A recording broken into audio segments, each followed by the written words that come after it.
as she said, I founded S2G Ventures in 2014. In 2017, I violated the #1 rule of investing, which is I fell in love with one of my portfolio companies, which was Lavva, and have taken an operational role in Lavva.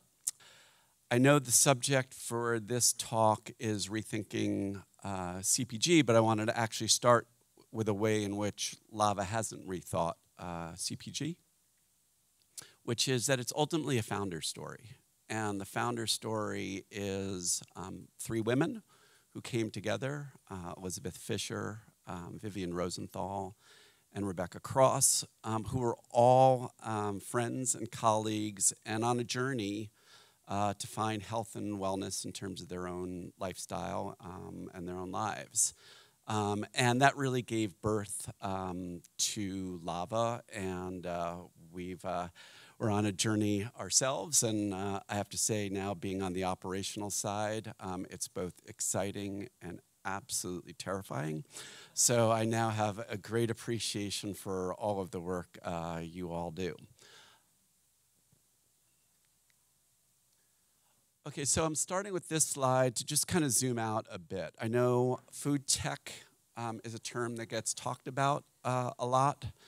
And for the purposes of this conversation, I want to think of it very narrowly, which is basically food tech as an analog for meat and dairy, right? So, how do you replace meat and dairy with new processes, new ingredients to do that? So, all of these brands you're pretty familiar with. Some of them I've invested in.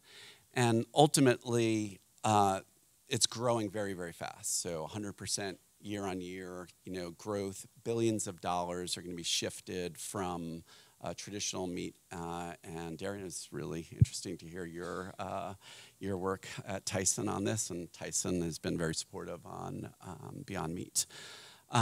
So I think it has this incredible future in what we eat and how companies are formed. I've started to think about food tech in a different way. And for me, what's exciting about Lavva, apart from the product and the team and the investment opportunity, I think we have a real potential with this product to redefine a little bit what food tech is, and think about it in almost like a food tech 2.0 perspective. And that is basically biology. So if you look at what Lavva is as a formulation, it's really just 7 whole ingredients. But how those ingredients are choreographed, how the formulations are constructed, creates a biological system, which we've been able to find a way through technology to maximize for the benefits of our consumer. So as you can see here, 0 added sugars, 50 billion probiotics and prebiotics, and 100% plant-based. The 50 billion probiotics and prebiotics is really interesting and sort of illustrates how this biological system has been put together. I'll talk a little bit about that later, but it basically involves a proprietary blend of cultures that have been vegan cultures that we've developed and put together. And we've matched that within the formulation with prebiotics. So there's plantains in this formulation, and that plantains serve as a prebiotic for the probiotics. And those two things coming together are really part of the magic. How many of you know what a pili nut are? Okay, I didn't know what a pili nut was before investing in Lavva. But it's basically a nut that is grown in volcanic soils in the Pacific Rim. It is the highest fat, lowest carb nut on the planet. And it creates this incredible white mass base for the Lavva formulation. Everything else is built upon that. So here's where the peely nut is grown, Southeast Asia. Volcanic soils, basically very high in mineral content because it's grown in volcanic soils, high fat. We've basically, with Lavva, had to organize this supply chain in order to create Lavva. So we now have 200 farmers farming in the Philippines. We've been the first to organize that supply chain, so now it's organic certified, it's fair trade certified, kosher certified, and it's a very difficult process. And obviously, if you're doing an almond yogurt, I mean, there's hundreds of almond vendors. You can get it anywhere. It's a very mature supply chain. With Lavva, what we've made the decision is that it's such a magical ingredient, it's worth it for us to invest in that supply chain in order to bring the magic that we found in the formulation to the public. So we're swinging way above our weight in terms of what a young company should be doing in a supply chain. And just as a example, I mean, the three words you never want to hear in a supply chain are volcanoes erupting, hurricanes, and the third, machete. So those are three things that are just, part of a early supply chain.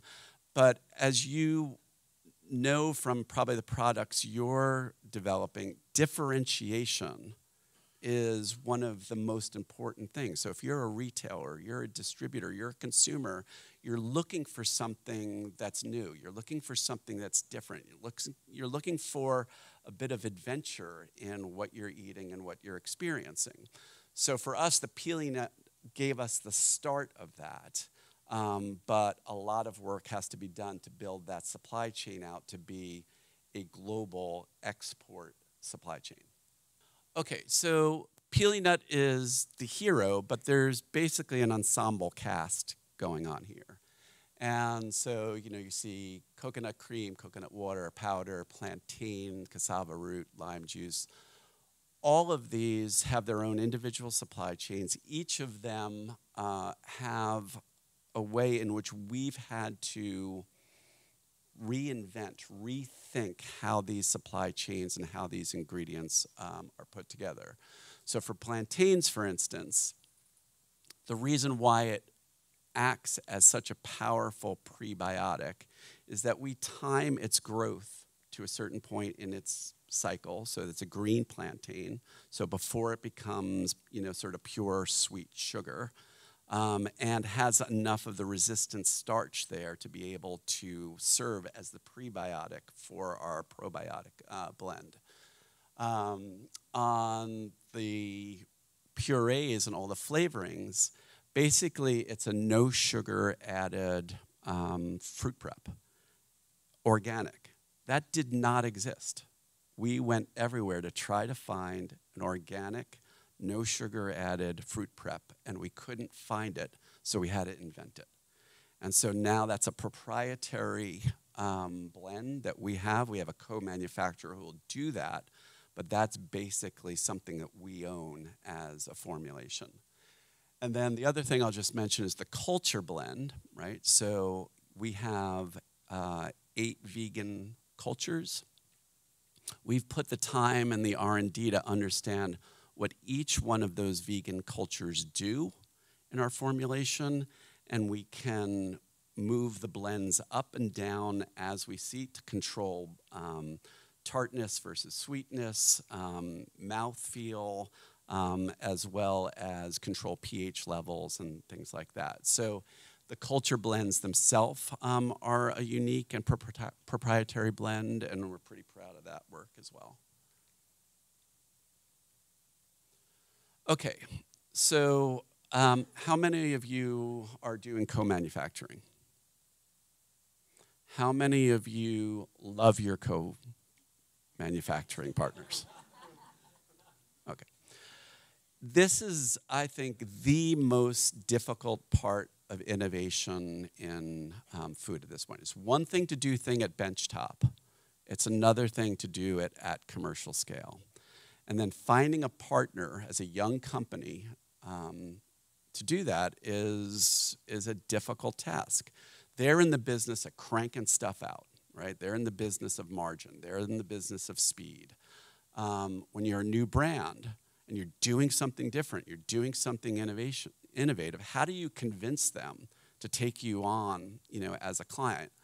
And this is where I think also differentiation, works. Because at the end of the day, people are all human in this system. They want to do something new. They want to do something innovative. They want to be on the cusp of the next, sort of wave. So creating great relationships with a co-packer are essential. That said, for Lavva,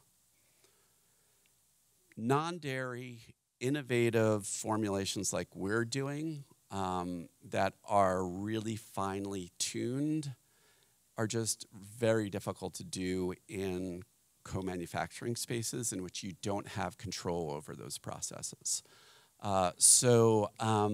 And dairy and non-dairy are completely different animals from the processing side. So what Lavva's decided to do is take destiny a little bit in our own hands. So in addition to our East Coast current co-manufacturing, which we're retrofitting and optimizing some of the things within that, we've now built, which will go online in about 2 to 3 weeks, our own dedicated facility, small on the West Coast, that has been put together specifically with our formulation in mind. And we financed that off of our balance sheet because it was the only way to control the process to the point where every run, every day, doesn't matter if it's summer, does not matter if it's winter. Believe me, actually, summer weather has changed our formulation in our present co-packer. So all of these things work together.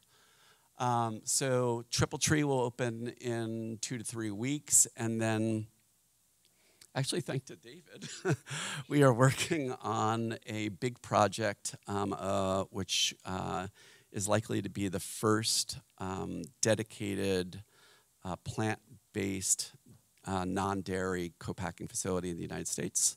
And we've put that together with a group of investors in upstate New York will be its location, and we're hoping to have that up and running in the next year. The main point was supply chain. All of this has to be rethought. Formulation, supply chain, and manufacturing, all of those things go together to make the formulation work. We feel that we've done a lot of rethinking and reinventing of that. I think in the past, brands basically outsourced, their brand essence to advertisers and to other people. I think at the end of the day, brands are now your supply chain. Brands now are your formulation. Brands are now your manufacturing processes. So all of those things have to be reinvented and integrated into a whole. And I think Lavva for us is the start of that. So thank you very much.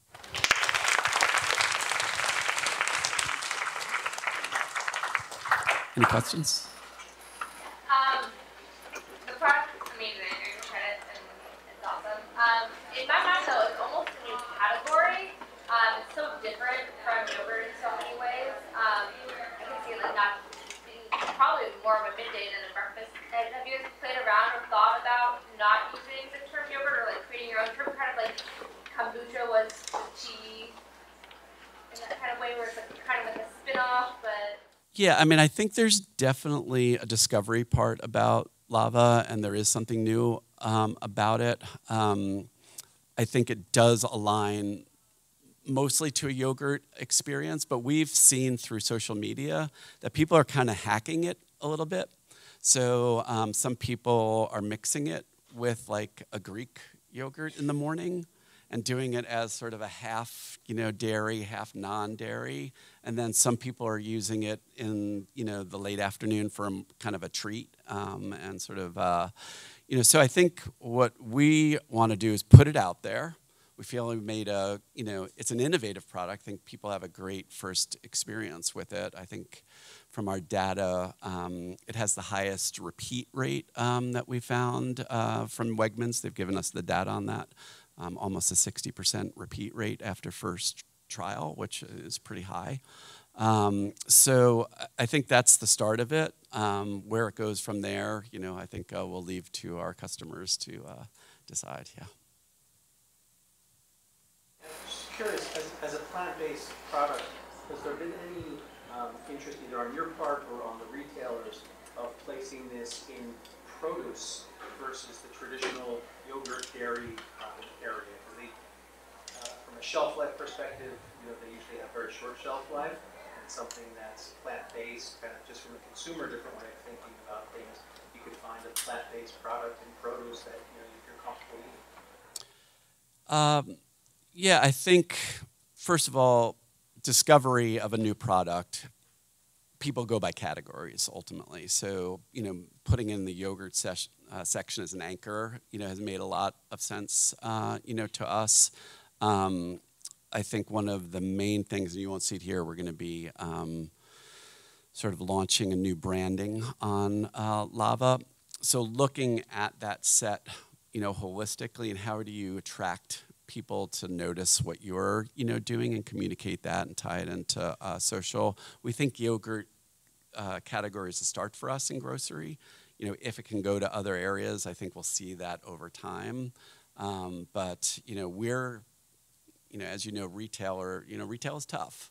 And, we're kind of in the yogurt wars. And what we've found out, is that we're not competing just against non-dairy yogurts for space. We're competing against the whole category for space. So even dairy yogurt. So even though we're rising the ranks, very quickly in non-dairy, at the end of the day, we have to still fight for every, sort of shelf space. And, I think we're going to be there for a while.